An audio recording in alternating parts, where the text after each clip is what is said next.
And this last tip will make or break your entire series. And it's something that you should do before you do anything else. Hello there. You want to make analog horror, don't you?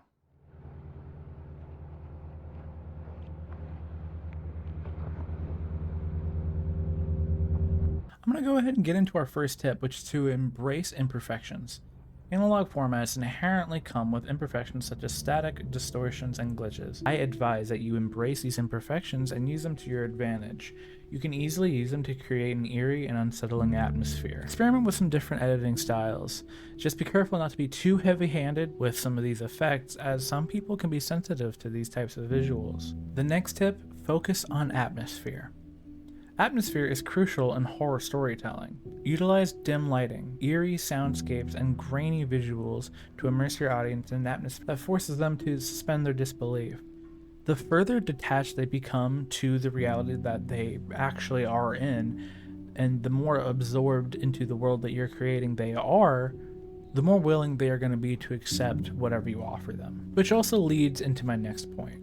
Leave room for interpretation. Analog horror often thrives on ambiguity and uncertainty instead of providing clear-cut explanations. Leave room for interpretation and allow viewers to draw their own conclusions. Use fragmented narratives and unreliable narrators. Using these methods will invite speculation, and theory crafting is a great way to nourish a community of fans who are very excited about the content that you're providing. Now, this next tip might be a little confusing.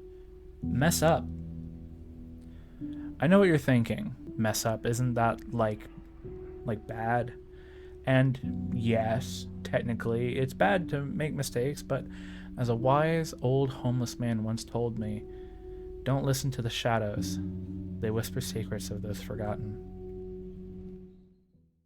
I interpret it as mistakes are only bad if you don't learn from them. I haven't seen that guy in a while.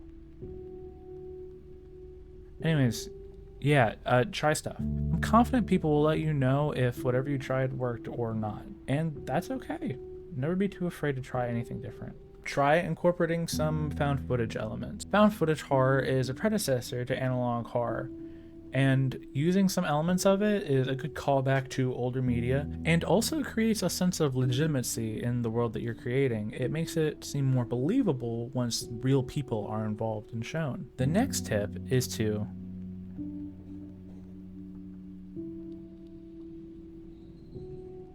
utilize pacing and tension.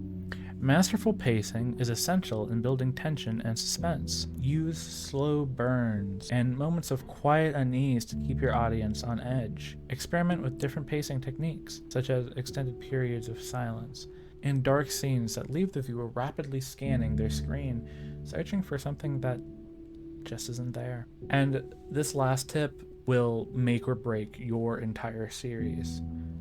And it's something that you should do before you do anything else. Check your motives. Easily the most important thing. Make sure that you have the right intentions. If you're going into this just trying to become famous or just trying to scare somebody, then I'm sorry to say, you're likely already doomed to fail. Analog horror is a form of storytelling that the internet has never really seen before and should be handled with some respect. Make sure that you plan to actually tell a story, because if you're too focused on getting scared, your narrative is going to be confusing and tangled, and it's not going to hold anybody for long. If you haven't seen my video on analog horror tropes and what not to do, here's a link. Be safe.